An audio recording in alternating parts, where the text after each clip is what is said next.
Alrighty guys, so it's been a couple of days since I updated on Big Red, the B20 Civic. So we're gonna try to cover everything that's happened over the last few days.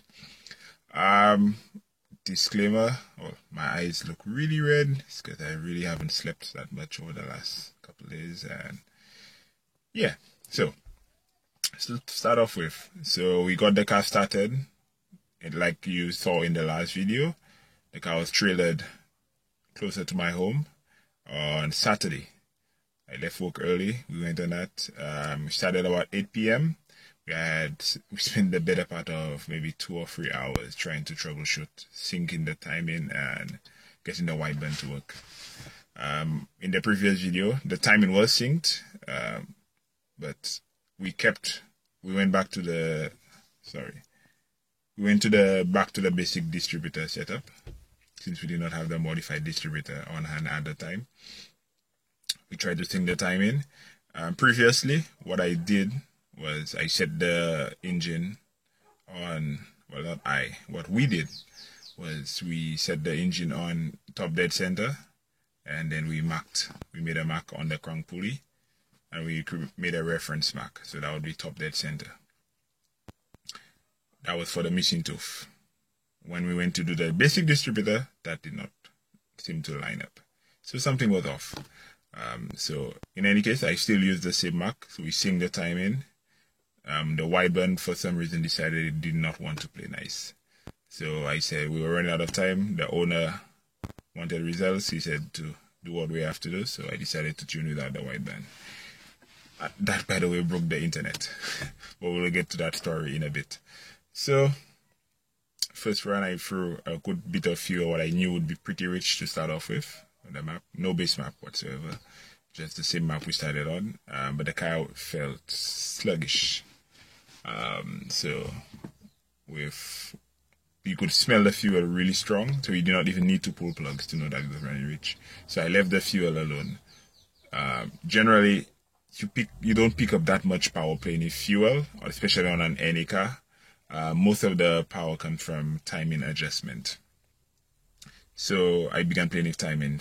The car, immediately, what triggered that the timing was off was after one run, the engine temperature went up.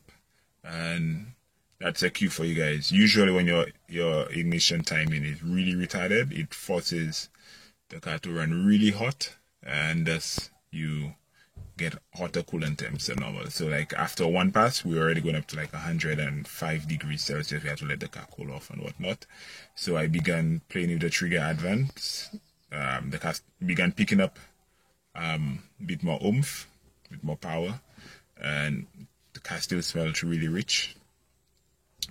So I cleaned it up a bit, and I kept throwing some timing at it till I felt, well, it was strong, and I decided not to push timing too much. I figured we'll finish it up at the track. So we'll cut to that video of the street pulls. All of these pulls were done without VTEC. We're just dialing out the local map. But Speedway does not do dual maps. So you have one fuel map for your VE. So what you'd have to do, you'd identify where the VTEC comes on, and then you just throw in the fuel after that. So I decided I'll do that afterwards. So I nailed the non-VTEC tune, the non-VTEC VE map, and yeah, so we'll cut to that now.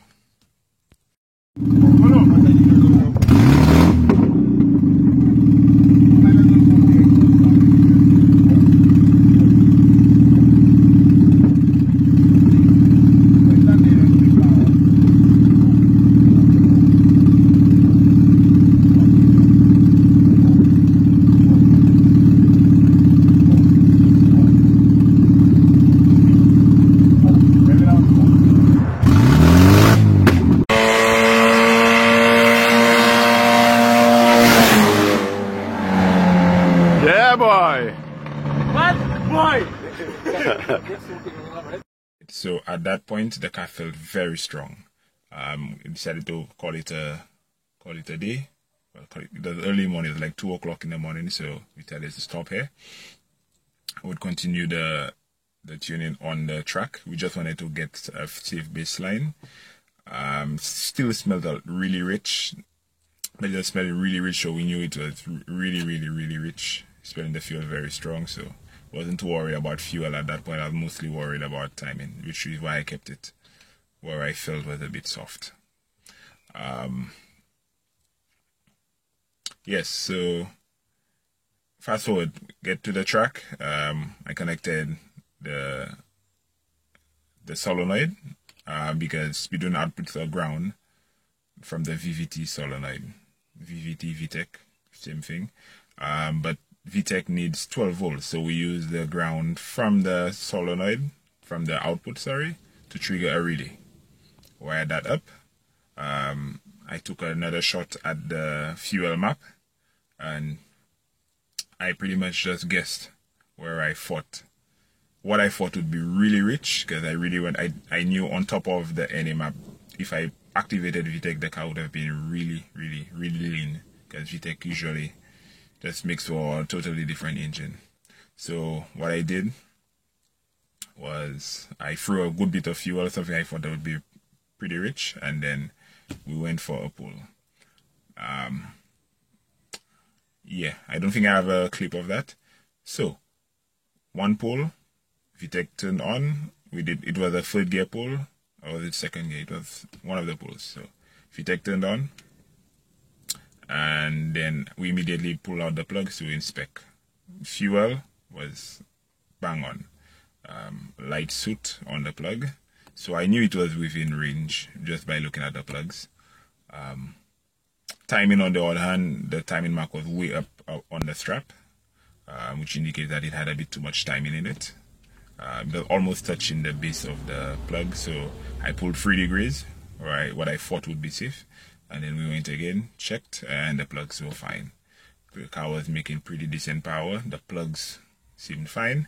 At this point, we had no wideband tuning whatsoever. It was just trial and error and good old-fashioned pulling a plug and reading to see what the engine likes. Yes.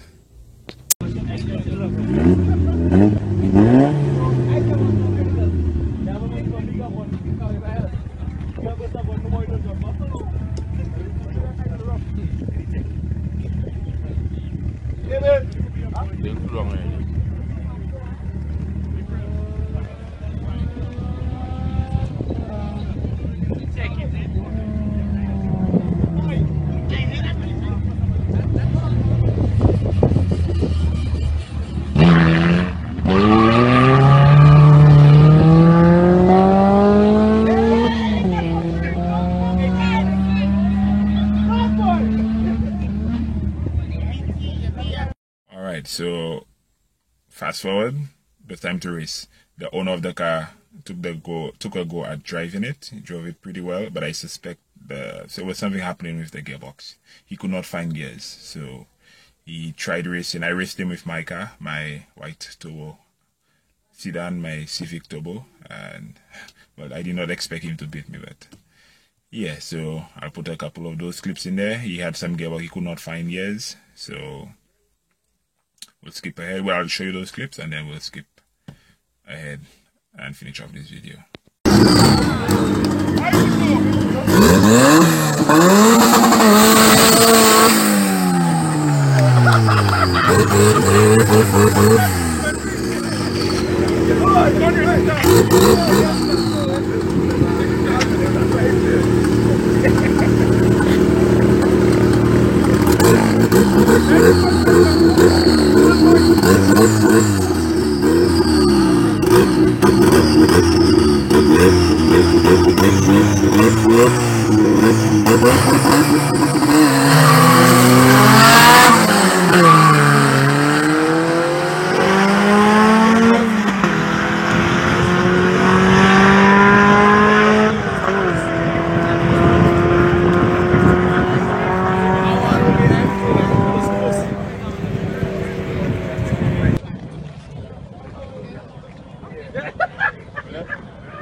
Alrighty, so the next clip, after he told me the car was not shifting well, I took a go at it, took a couple of runs by myself. The car was shifting fine for me, with the exception of fourth gear where the car just kept, it wouldn't, if you try to shift really quickly, it would not go into fourth gear. So I'm suspecting a bad synchro or pressure plate or flywheel or something, but something is definitely up with that.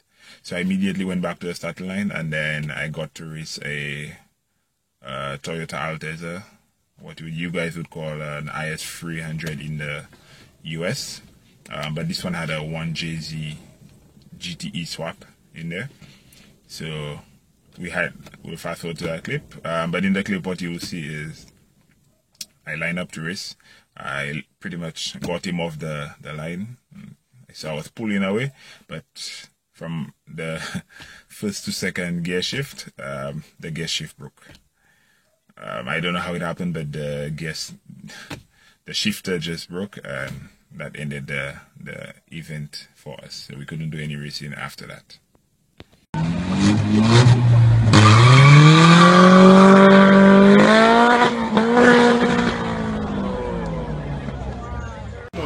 So if things break down, I think we'll fix it.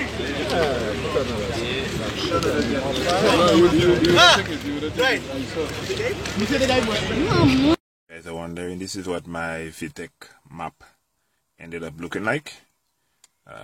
Pretty much this is a drag car, so I did not spend too much time tuning right here, the cruising section.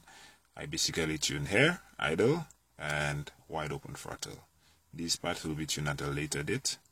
The car does not get drive on the road. So yeah, so I think I have VTEC coming in at 5,000 RPM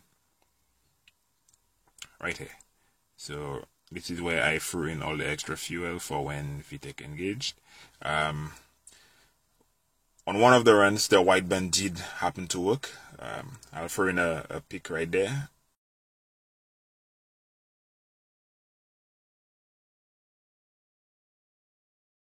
And for the short period of time the wideband did work, I saw a bottom 12, somewhere about 12, anywhere from 12 flat to a 12.4 FUL ratio, which is pretty fine. It's a bit on the rich side for an NA motor, but it can work.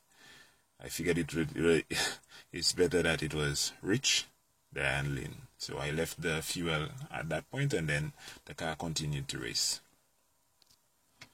And the VTEC control table, you can see right here I have VTEC coming in at 4,800 RPM.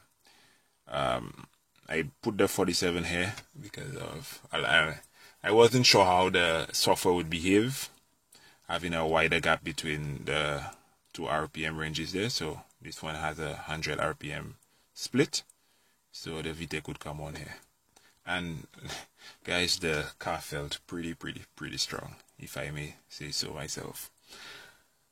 Yes, off the top of my head, based on previous experience, I would say just with the rough tune, if we got a time, well, the lights will not, we didn't have any timing lights at the drag race, it was just we just had the tree for startup. I would say the bottom 14, would have been easy for that car to achieve. Maybe with some traction, some better tires.